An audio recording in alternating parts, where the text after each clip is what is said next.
জার্মানিতে বসবাসরত বউয়ের কান্না, একাকিত্ব আর মানসিক চাপের যে বাস্তবতা সেই বিষয়টি নিয়ে কথা বলবো। আমি কাউন্সেলিং সাইকোলজিস্ট আশুজ্জামান রাজু।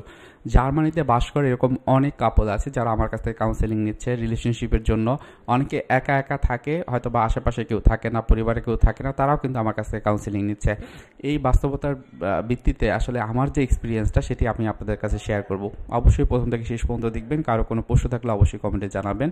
আপনি যদি আমার চ্যানেল নতুন হয়ে থাকেন অবশ্যই চ্যানেলটি সাবস্ক্রাইব করে রাখবেন। আর যারা পূর্বেই থেকে সাবস্ক্রাইব করে আমাদের সাথে আছেন, আপনাদের উদ্দেশ্য থাকবে আপনার লাইক, কমেন্ট এবং শেয়ার করবেন। যত বেশি শেয়ার করবেন আমাদের কমিউনিটিটা আরও বেশি বৃদ্ধি পাবে।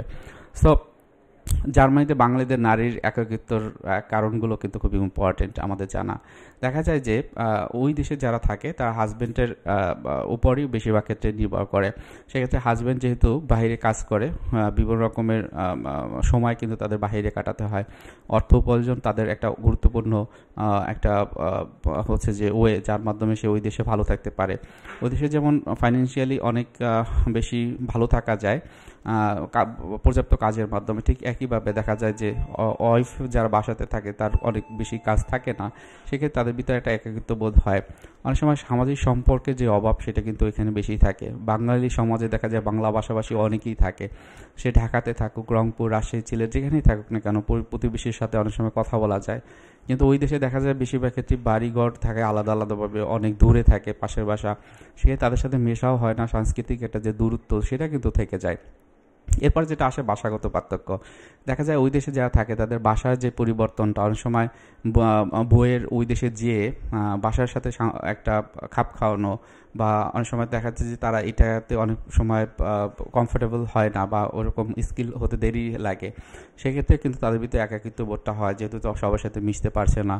এরপর যেটা দেখেছি আমি, মানসিক সাপোর্টের অভাব। হয়তো বা ওই দেশে থাকা অবস্থায় যে একটা মেন্টাল স্যাটিসফ্যাকশন তৈরি হবে, মানসিক সাপোর্টটাও এখান থেকে নিবে, সেই জার্মানিতে এমন কেউই থাকে না, যার কারণে তাদের লোনলিনেসটা কিন্তু দিন দিন বৃদ্ধি পেতে থাকে। সাংস্কৃতিক পার্থক্যের কথা তো বলতেই নেই। ওই দেশের সংস্কৃতির সাথে মেলামেশা করা, একত্রে থাকা, সেটা কিন্তু বাঙালি সমাজে যারা বাংলা ভাষাভাষী তারা কিন্তু অনেক ক্ষেত্রেই পারে না প্রথম দিক থেকে। এবং পরবর্তীতে দেখা যায় এটা এমন হতে পারে যখন মিশে যায়, তখন দেখা যায় কাপলদের ভিতরে বা ফ্যামিলির বিভিন্ন বিষয়ের সাথে তারা জড়িত হয়, বিভিন্ন রকম কনফ্লিক্ট তৈরি হয়। এখন একাকিত্ব মানসিক চাপ কমানোর উপায়গুলো কি? আপনারা যারা জার্মানিতে থাকেন তারা অবশ্যই এই জিনিসগুলো ফলো করবেন। নিজেদের ভিতরে যদি কনফ্লিক্ট হয় স্বামীর সাথে খোলামেলা আলোচনা করবেন, এবং আপনার মনের কষ্টগুলো, আপনার অভিমানগুলো, যদি একটু রাগ থাকে সেটা শেয়ার করবেন, বিরক্ত বোধগুলো শেয়ার করবেন, আপনার ভালো লাগা, আপনার হ্যাপিনেসগুলো শেয়ার করবেন। এটাকে বলা হয় ওপেননেস। এবং নিজের জন্য সময় রাখুন। হয়তো এমন হতে পারে যে সব সময় আপনি একই চিন্তা বারবার করছেন, কিন্তু নিজের সময়টা দেওয়া, নিজেকে সেলফ কেয়ারের জায়গাটা সেটি হচ্ছে না। সেক্ষেত্রে নতুন কোনো শখ আপনি তৈরি করতে পারেন, দক্ষতা অর্জন করতে পারেন যা আপনাকে ব্যস্ত রাখতে সাহায্য করবে। সামাজিক সংযোগ তৈরি করুন। হয়তো বা এখন খুব সহজ যে বিভিন্ন রকমের কমিউনিটি আছে ওই দেশেই বাঙালি সমাজের, সেই তাদের সাথে সংশ্লিষ্ট হতে পারেন। আপনি এখন সোশ্যাল মিডিয়ার মাধ্যমে আপনি অনেকের সাথে যোগাযোগ রক্ষা করতে পারেন। এরপর আপনি যেটা করতে পারেন, মাইন্ডফুলনেস মেডিটেশন। আমাদের এই চ্যানেলে বিভিন্ন রকমের মাইন্ডফুলনেস এক্সারসাইজ রয়েছে, যেটি শুধু বাঙালি সমাজের না, আপনি যেই দেশে থাকেন, যেই রকমের আপনি থাকেন না কেন, সেই ধরনের রিল্যাক্সেশন এক্সারসাইজ যেমন শ্বাস প্রশ্বাসের ব্যায়ামগুলো, আপনার মেডিটেশনগুলো এবং বর্তমান থাকা প্র্যাকটিস যেগুলো আমাদের এই চ্যানেলে আছে সেগুলো প্র্যাকটিস করতে পারেন। খুব বেশি সমস্যা হলে অবশ্যই বলবো কাউন্সেলিং সেবাটি নেবেন। এটা আপনাকে যেমন ভালো রাখবে, আপনার পরিবারকে ভালো রাখবে। এই ক্ষেত্রে অনেকেই আছে যা জার্মানিতে ভাষাগত কারণে আপনারা সঠিকভাবে কাউন্সেলিং সেবাটি নিতে পারেন না।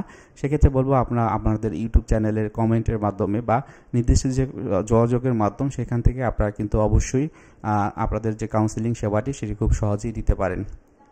সো আজকে ভিডিও এখানে রাখছি। কারো কোনো প্রশ্ন থাকলে অবশ্যই কমেন্টে জানাবেন। ভালো থাকেন, সুস্থ থাকেন। জার্মানির মানুষ যারা থাকেন অনেক ভালো থাকেন। আসসালামু আলাইকুম।